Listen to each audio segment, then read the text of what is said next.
Bona ati kamitti akkami waa'ee kiyyaa ol baatee sooshaal miidiyaa irratti haasofti. Saayibuu maatii dhufee si mari'adhe maleen. Iccitii akkatti deemtee sooshaal miidiyaa irratti ol baaftee barati. Waa'ee waan hin qabuuf waan hin qabne hunda naan haasoftuuf miti. Kiyyaa wasaqa. Aadii fa mollaa hordoftoota keenya miiraa ajaa'ibaa kasan jira. Salaamtalee isin jechuun danda'u wallahi billahi. Boonaatu arraan tanaa ol bee waan kiyyaadhaa waan hin taaneef hunda sooshaal miidiyaa irratti ol bee haasawaa jira. Iccitii saayibummaadha. Iccitii namummaadha. Iccitii feerfee saayibummaadhaaf inni olii qabnuun dhufee mari'adheenan. Tana ol bee sooshaal miidiyaa irra waa'ee kiyyaa ol bee haasawaa jiru. Waan hin qabuuf waan hin qabne hunda. Boonaati wasa kalakkaati. Hanqanuma yaadda lakkaa. Sammuun ta'e hanqanuma si yaaddi lakkaati. Sammuu furri qabdammoo. Namummaan si mari'adhee baran. Namummaan jaalalaan na qabee ati micoota na bar gaafa kaan isaan abtitti olleessumaan na jalaa baasiin isaa baran. Namummaadhaan baran akka namatti akkatti hin bara. Saahiba kiyya yaada joofiin dhufee si mari'adhe waa'ee kanaa sitti himuu danda'e baran. Saahiba kiyyaa naaf rifattaa naaf quuqamtaa yaada joofiin baran. Dhufee waa'ee kiyyaa si mari'adhe iccitii sitti himadhe malee baran. Akka ati ol baatee sooshaal miidiyaa irra waan hin qabuuf waan hin qabne naan jettuufi miti.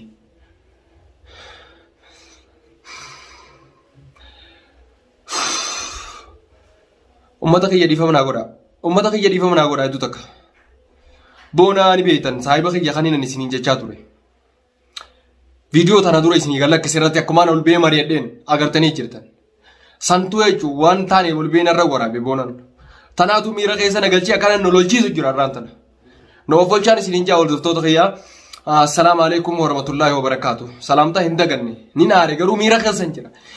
Dhimma jaalalaatiin dhufee mari'adheen. Dhimma jaalalaatiin dhufee mari'adheeni akkana kana boona jaalati kun fara gootaatti saahibaaf suma qofan qaba. Uummanni sooshaal miidiyaatis na beeka akka dura akkana nama dura ta'e arabtitti jaaladhe akka nama dura ta'e ni beekta. Jeetiin boonaadhaan mari'adhe saahiba kiyya jeeni. Tana inni sooshaal miidiyaa irratti ol bee waan hin taane narra waraabe boonaan. Wanni akkanaa kun ni barbaachisa hordoftootaa fi daawwattoota keenya. Akkamitti dhimma akkanaa kan naan jetta boonaan kun saahiba keeti. Saahiba kiyya jechuufiin dhufee sirra waraabe. Saahiba kiyya jechuufiin dhufee si mari'adhe dubbii tanaan. Akkamitti dhimma akkanaa kana narra yaadda. Waan akkanaa tan akkamitti naan jetta ibsaan hin dalaganne. Ibsaan dalagaa irraas bu'ee jira. Maallaan kan qabu waan bu'uun hin qabu. Akkamitti naan jetta boo saahiba kiyya. Hayi. Ambar boo waan qabduun nafuus iftan jeesane waan qabduun nafuus iftan si see barboon. Annama waan akkanaa deemee na duubatti haasa'uus hin seene bara. Haati irraa ol baatee sooshaal miidiyaa irra baatee maqaa na balleessite. Alhamdulillah rabbil aalamiin maallaqa illee ni hin qaban.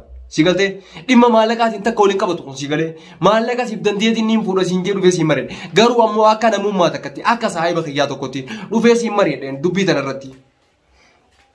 Ol baatee akkana naan jechuun kun mee maali boona saahiba kiyya jechuufi. Naa si bira jiru maa natti himin gizee nan si bira taa'u jiru san maaliif natti himin ibsaawonni kanaatu halaxamaa naan hin si duran taa'u jira faradaa qudura wal beekuu wal tuffachuudha. Ilmi namaa tokko wanni wal baruuf wal tuffachuufi. Saayibummaan wal tuffachuudha. Obboleeyyan kiyya saayibummaan naa fi boonaan wal qabne wal tuffachuudha. An boonaa barsa akka saayiba kiyyatte akka obboleessatti ilaala barsa saayibummaa bira kute. Hay boonaan akka wal beekuu fi wal saayibuun wal tuffachuudha obboleesso. Waa waliin mari'achuun. Boona galatoomii hundaafuu galatoomii. Lakkaawwanni wal barreef. Lakkaan ati gizee an bara obboleessoo gizee ati waan naan mari'atti.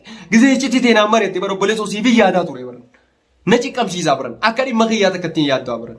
Dhimma kiyya na fakkaataa baran. Dhimmi kee dhimma kiyya na fakkaataa baran. Akka waa'ee kiyyatti ilaala baran waa'ee kee.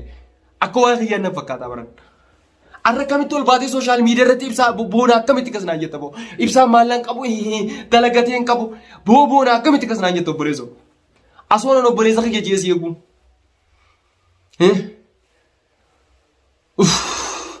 Galatoomii hundaafuu baga naan jette baga waan barbaadde naan jette baga waan yaadde hunda waanuma yaadde hunda waan kee baga sii milkaa'e. Si galtee gaafa kaanis lakkaate hammeenyaa fi hammeenya irra daleedee jechuudha baraala kanaan. Gaafa kaanis gaafa arabtitti hidhatte akka namaa naa yaadii akka godhattu hammeenya jechuudha bar dillee ati yaadde san dillee ati narratti hojjette san hammeenyaa fi jechuudha bar hidhaan ati na hiitee bar boona hidhaan ati na hiitee akkas na goote san guutuun hammeenyatti izaafama jechuudha bar. Anaa toltuu fudhatee dhiifama si gaafate malee. Anaa toltuu fakkaatte malee barbadiidha jechuudha barsa. Ana kana sin seene garuu. Awwal baruu wal tuffachuudha sin seene baruu boona. Hundaafuu baga akka yaaddee sii milkaa'e. Hay boona lakkaati. Boona ati lakkaaboo gaaf kaanis gaafa arabtitti jaaladhe siin jeus.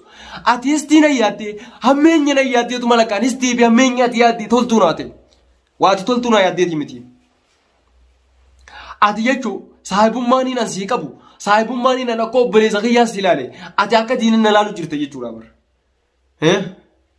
Boona maa walitti dogoggora obboleessa kiyya obbolummaa wal barree naafeeti rabbii waliin nuuf fide akkamiin na dogoggorta boona. Boona wallaahi billaahi na qalatte. Ummata keenya gaaf kaanis viidiyoo isin hundi keessanuu ni agartan laaltanii jirtan viidiyoo san hundi keessanuu agartanii jirtan viidiyoo san. Na arrabsaa tuutan koominti jalatti boonaan toltuu si yaade boonaan kheyrii si yaade jettanii namni toltuu na yaade viidiyoo akkanaa ol beenarra waraabaa higaa Oromoo diye namni akka toltuu na yaade arra kaniinan saahiba kiyya jee obboleessa kiyya jee namni nan fiqqabe arra viidiyoo kana akkamiin narra waraaba ol bee lakkaan inni gaafsanis hamtuu na yaade hamtuu na yaade tine lakkaan hamtuun inni na yaade toltuu na taate malee boona hammeenya dila kana garaanaa qabde lakkaati. Maan pitatin hammeenya dila naa qabdu san ol baatee maan pitatin sooshaal miidiyaa kanarratti. Toltuudhaaf yoo karaa akkanatti haasoftu taate sibira gizeen jiru san sibira gizeen dhufu san maanaanimin maanatti naaseen gissan. Higaa wasaka ta'ati wasaka malee akkamiin natti naaseen gissan gizeen sibira dhufu san maa akkana itti maanatti himin. Hammeenya dila kana garee baadhattee naa deemu jirte jechuudha. Wanni dhuftu kheyrumaaf dhufti isiniif galan jeetii yaada hordoftoota kheyrumaaf dhufti waan dhuftu wayii irraa baratta si galtee tadabartee garuu ani irraa baradhee waan dabreerra waan jechuun nan dhufte sanii takka waan irraa baradhee hin qabu jechuudha. Si galtee ani ilma namaa kana takkaa toltuutti yaadu malee hamtuutti yaadeen beeku jireenya kee keessatti hangan jiraadhee irratti jechuudha hamtuutti yaadeen beeku garuu ammoo boonaan wajjin nyaannee wajjin dhuyne wajjin rafnee uffata takka hojii qaannee wajjin jiraanneetiin jechuudha dila kana naan jechuu dandeessu sooshaal miidiyaa kanarratti ol bee boona. Angaro akkanaaf sinee akkana naan jette jeetiin si yaannee obboleessa kiyyaa hundaafuu siin galatoonfadha naa galatoomii siin jaa garuu immoo takkattiif hin agarree namni takkattiif laala jaa takkattiif argamu maal jaanna fakkaata.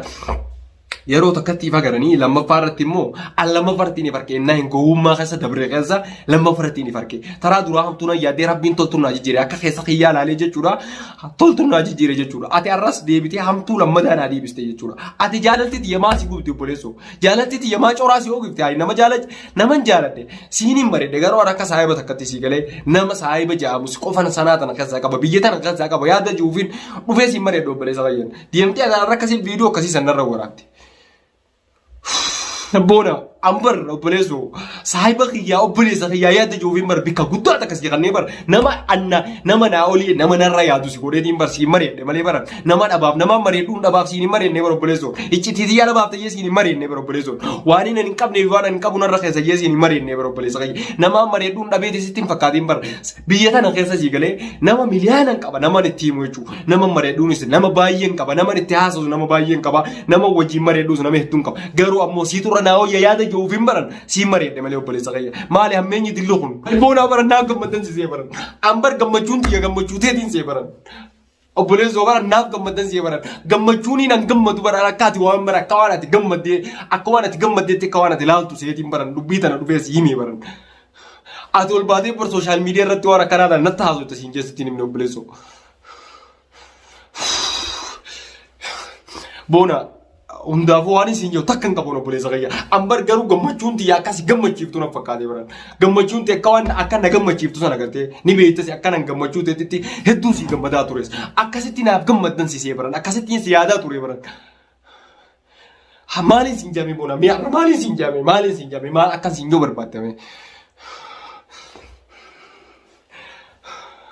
boona hundaafuu galatoome baga na xiqqeessuudhaaf yaalte. Nati kesuuf yaaduun kee garuu siin milkooyne sii galee hamtuu nati yaadde rabbiin kiyya toltuun naa jijjiiran toltutti khayriin naaf deebiti jechuudha toltuun hamtuu nati na yaaddu toltuun naa deebiti rabbiin kiyyaan naa wajjin jira waan taateef jecha ati ibsatti namtuu yaadeettee ni jechaa ooltus rabbiin naa wajjin jira